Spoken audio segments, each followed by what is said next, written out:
springs. Do not dwell on the past. See, I am doing a new thing. Now it springs up. Do you not perceive it? I am making a way in the wilderness and streams in the wasteland. Actually, diligid po ba ang famous kong ito? God will make a way where there seems to be no way.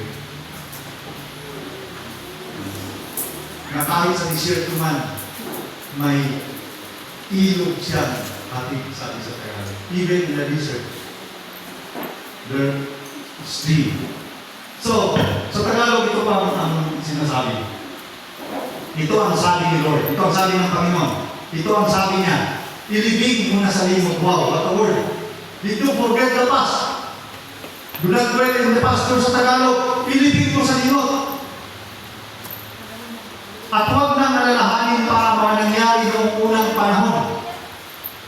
Masdan mo ako ay gagawa ng isang bagong bagay. Ito'y nagaganap na hindi mo pa ba makita. Gagawa ako ng isang daanan sa gitna ng disyerto at magkakaroon ng ilog sa lugar na ito.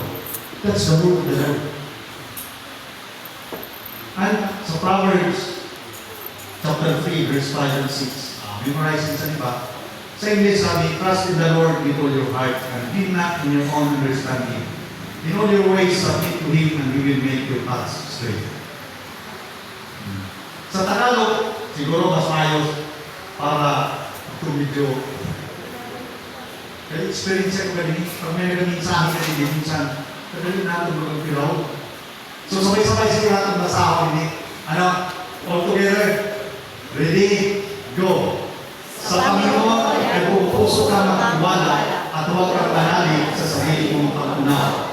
Sa lahat ng iyong mga lakad, siya ay iyong kilalanin at itutuwid niya ang iyong mga landasin. Wow.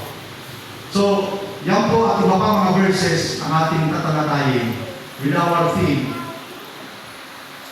moving forward with God in 2026 and beyond.